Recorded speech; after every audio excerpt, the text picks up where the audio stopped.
In the third task, we are going to create some movements on the content, because sometimes it's necessary to create a camera drive on a widescreen picture, or for example, to move a logo from left to right or something like this. And this is basically the task number 3, which is called keyframe and scaling.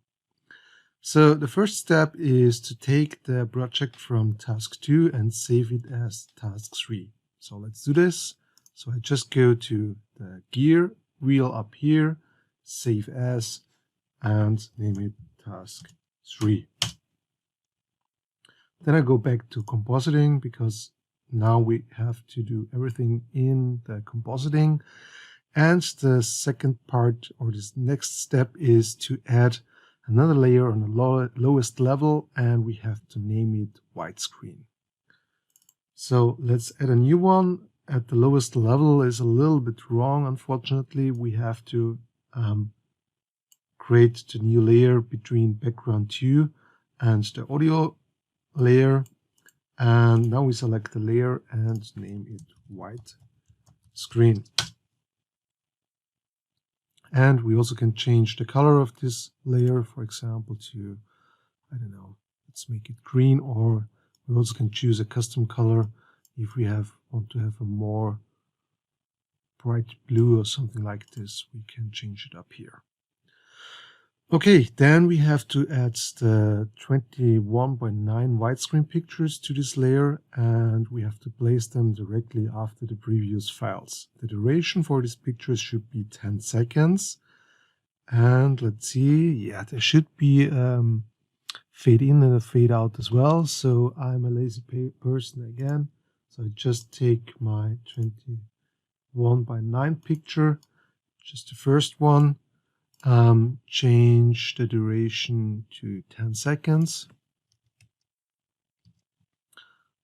Oops, we have to change it not to 10 frames, to 10 seconds. Like this. Change, well, and it should be 10 seconds each, and there should be a fade in and fade out as well. So let's create quickly a fade in, fade out, I guess 1 second again, and not 1 frame, it should be 1 second. And 1, and 9 seconds, and 1, and another one should be at the very end. Okay, this should be here. This should be here. Then I just copy paste them. You use Shift to jump to the very end and copy it 3 times, and then I just change the content or the picture within my object on the timeline. Okay, now we have to change the layer scale unit to fill. The picture should now be visible on the whole screen without any black bars. So if it's like this, we have our black bars on the bottom and the top, and now we can change the layer scale unit, which we can find, right click on the layer head, scale unit mode, and then we change it to fill home screen.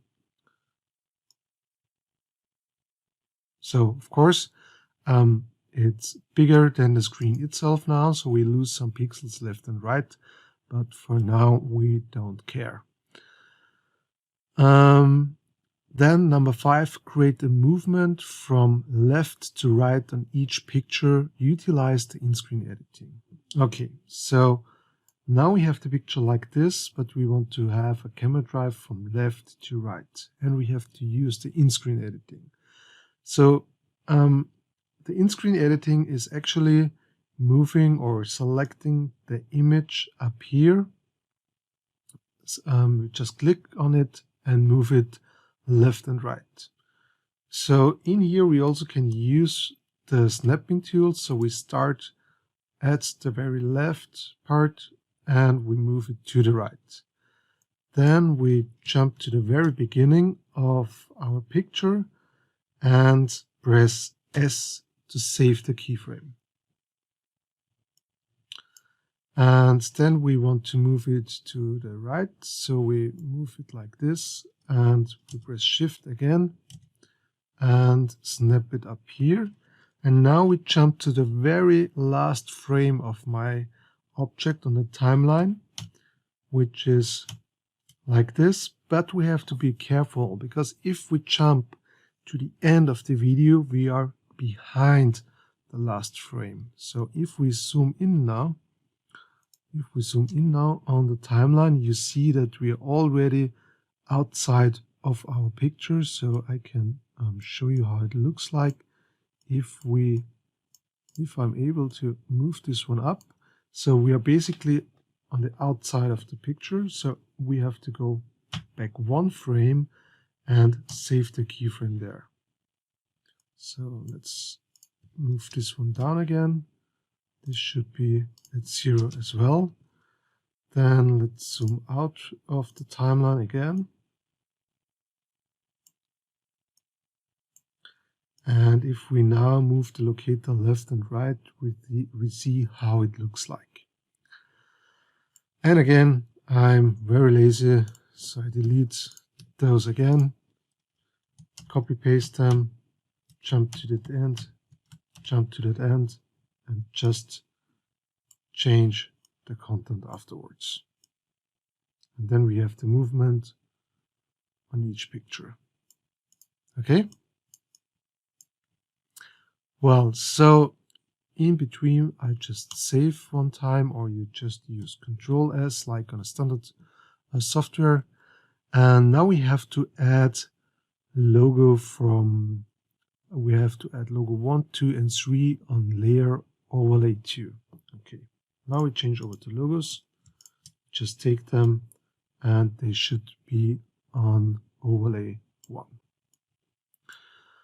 Well, so I assume that we have to make a movement on the logo again. So basically, I really just need one logo in that case, because for this, I create the movement and just copy and paste it on my timeline. I have to set it to 5 seconds. 5 seconds. And I have to position the logo at the beginning of each widescreen. So now I start to go ahead in the task just to read what I have to do next, because if you have a look at point 9, we also have to add 1 second fade in and fade out to each picture. So which means I can already do it here, because then I just have to do it once and not 3 times. So it's 5 seconds, so the last keyframe should be in 4, it should be in 1, and 1 here again. Well, so now we have the fade in, fade out, we have the 5 seconds duration, and we place it here like this. Okay, the logo is now far too big, so we have to scale it down, and we'd like to scale it down to 1/4 of its original size. So I just go open my keyframes, go to size, and type in divided by 4 or multiplied by 0.25. It's basically the same. And S for saving the keyframe. Then we have the logo up here, and what next? We have to place them in the top left corner of the screen. So I use the in-screen editing and place it up here, and I just use the shortcuts as well and press S. So that's fine. Now we also have to animate the logo a bit. They should move from outside left of the screen to the top left corner at the beginning of each widescreen. Change the keyframe joint kind to Bezier and create a smoother start and stop. If I now move my logo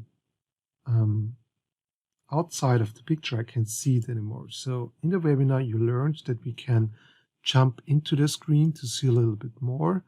And that's the button up here, which is called dive into the screen, surface from current screen, or dive into current screen. And now we see the logo as well. In that case, we basically need a completely new position. So actually I can delete the keyframes from before. and start again.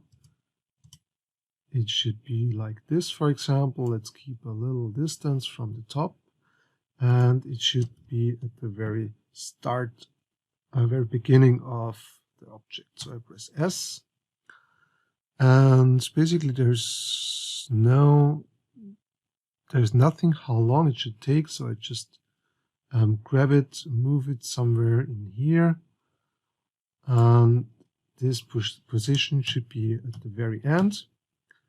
Let's say it should be before the fade out, so it keeps that position on the fade out. And now I press S again.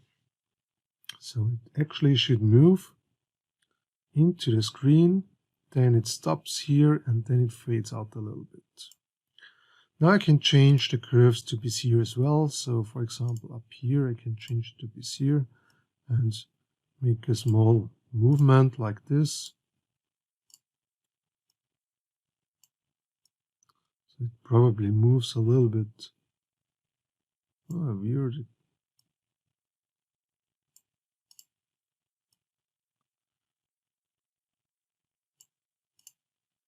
If you change the curve, then we also get, for example, a different movement, so you can play around a little bit with the Beziers. But actually, that's what we have to do. So now I just take the first logo, copy paste with Shift and arrow keys. I jump to the beginning of the next panoramic picture and just change the logos. So this one should be logo 1, this should be logo 2, and this is logo 3 already. And that's how it looks like. So now I dive out of the screen again, which is called, now we are in the inner compositing. This one is the outer compositing. And if I hit the spacebar, then I see the timeline running, and I also see the movement of my panoramic pictures and my logos. And basically that's it. And as I told you, some workflow tips. If you want to reuse a keyframe curve, if you already created something like this, you just have to copy paste your object to a different position of the timeline. It doesn't matter how weird your keyframe line is, you always can easily exchange the content within the container. So it's like a container, and you can put whatever you want to have in this container.